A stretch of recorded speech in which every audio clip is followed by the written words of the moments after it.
किल्ला रतनगड, सह्याद्रीच्या डोंगरांमध्ये लपलेले एक अनमोल रत्न.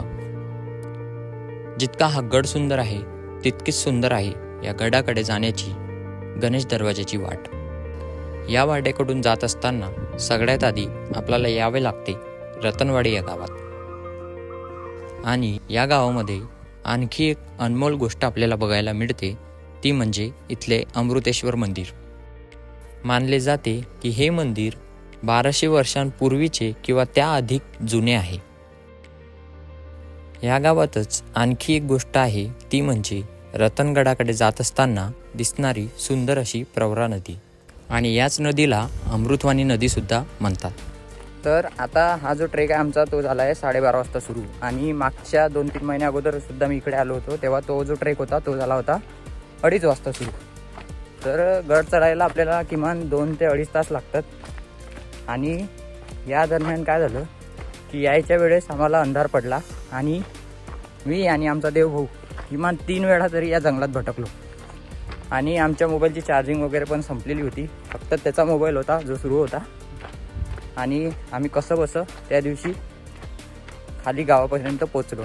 तर या अनुभवानुसार तुम्हाला हे सांगतो की जर तुम्हाला रतनगडकडे यायचं असेल तर थोडं लवकर या, म्हणजे शक्य होते तेवढ्या लवकर या, कारण गड खूप मोठा आहे बघण्यासाठी आणि तुम्हाला जायच्या वेळेस अंधार वगैरे होणार नाही.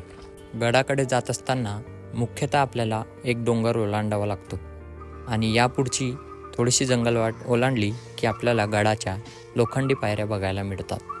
तसं म्हटलं तर गडाकडे जाण्यासाठी 4 मुख्य दरवाजे आहेत. पहिला गणेश दरवाजा, दुसरा हनुमान दरवाजा, तिसरा कल्याण दरवाजा आणि चौथा त्र्यंबक दरवाजा. आता गणेश दरवाजाची वाट जी आहे ती ढासाळल्यामुळे हा दरवाजा बंद करण्यात आला आहे. आणि याच्याच बाजूने जो रस्ता जातो तो जातो हनुमान दरवाजाकडे. हनुमान दरवाजाच्याकडे जात असताना दरवाजाच्या अपोजिट साईडला आपल्याला रत्नाई देवीचे मंदिर दिसून पडते. रत्नाई देवीचे दर्शन घेतले की त्याच्याच बाजूला आपल्याला गडाची छोटीशी गुफा दिसून पडते. तर रत्नाई देवीचे दर्शन घेतल्यानंतर आम्ही निघालो गडाच्या कडेलोट पॉईंटकडे. आणि इथे आपल्याला दिसून पडते सह्याद्रीचं एक अनोखं रूप. आणि इथूनच समोर जो आपल्याला दिसतो तो आहे इंद्रधनुष सुळका. आणि या साईडला जो दिसतो तो आहे आजोबागड. आणि तिथूनच आहे अलंग, मलंग आणि कुलंग हे गड. आणि तुम्ही जर या गडावर पावसाळ्यात आलात तर तुम्हाला सह्याद्रीचं अतिसुंदर रूप बघायला मिळते. आता इथनं पुढं गेलो की आपल्याला गडावरील आणखी एक छोटेसे देवस्थान बघायला मिळते. आणि हे देवस्थान बघितले की त्याच्याच पुढं आहे गडावरील अनोखे पाण्याचे फिल्टर करणाऱ्या टाक्या.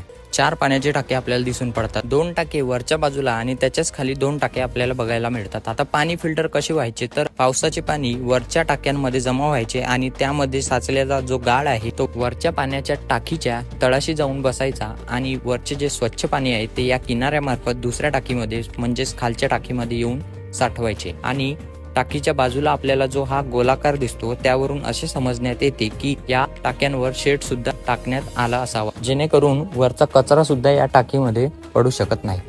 तर ही पाण्याचे टाके बघितल्यानंतर आपण निघालो कल्याण दरवाजाकडे. आता या किल्ल्याचा इतिहास काय तर 1630 मध्ये मुघलांनी माऊलीच्या तहात या किल्ल्याला स्वाधीन केले. आणि त्यानंतर 1660 मध्ये छत्रपती शिवाजी महाराजांनी उत्तरेकडील मोहीम काढली. आणि या मोहिमेत मोरोपंतांच्या आणि स्थानिक महादेव कोळी लोकांच्या मदतीने या किल्ल्याला स्वराज्यात आणले. आणि या किल्ल्यावर पुन्हा एकदा स्थानिक महादेव कोळी यांची नेमणूक केली. आणि इतिहासात असा उल्लेख केला जातो की या गडावर 1600 ते 1700 शतकाच्या दरम्यान अनेक मौल्यवान वस्तू किंवा रत्न या किल्ल्यावर ठेवण्यात येत होते.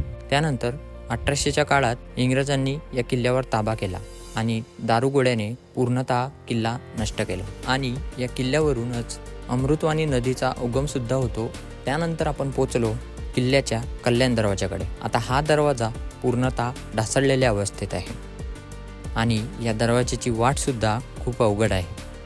तर हा दरवाजा बघून झाल्यानंतर आपण निघालो किल्ल्याचा शेवटचा दरवाजा म्हणजे त्र्यंबक दरवाजाकडे जाण्यासाठी. त्र्यंबक दरवाजाकडे जाताना आपल्याला आणखी काही पाण्याच्या टाक्या बघायला मिळते. आणि या पाण्याच्या टाक्या बघितल्या की आणखी समोर एक अनोखी पाण्याची टाकी आपल्याला बघायला मिळते. ती म्हणजे ही जी टाकी आहे त्याच्या आतमध्ये जी खिडकीच्या आकाराचे होल आहे त्याच्या आतमध्ये 2 पाण्याच्या टाक्या आहेत. आता ही टाकी अनोखी का, तर गडावरील ज्या पाण्याच्या टाक्या आहे त्याचे पाणी उन्हाळ्यात जरी सोकले गेले तरी या पाण्याच्या टाकीचे पाणी सोकणार नाही. आणि ही अनोखी टाकी बघितल्यानंतर आम्ही निघालो किल्ल्याचा शेवटचा दरवाजा म्हणजेच त्र्यंबक दरवाजाकडे. आता त्र्यंबक दरवाजाकडे जाताना आपल्याला आणखी एक निसर्गाने बनवलेले दृश्य बघायला मिळते, ते म्हणजे इथला नेडा पॉईंट. आता नेडा म्हणजे काय, तर सुईच्या मागे जे निडल असते जिथून आपण दोरा टाकतो त्याच प्रकारे नैसर्गिकरित्या हवेच्या दाबामुळे डोंगराच्या मधून एक होल तयार होते, त्यालाच नेडा असे म्हणतात. आणि इथूनच पुढे जाते त्र्यंबक दरवाजाची वाट. तसं म्हटलं तर या वाटेला गडाची सगळ्यात सुंदर वाटसुद्धा आपण म्हणू शकतो, कारण ही वाट 2 डोंगरांच्या मधून जाते. आणि इथेच आपला व्लॉगसुद्धा समाप्त होतो. तर भेटूया नेक्स्ट व्लॉगमध्ये. जय भवानी, जय शिवाजी.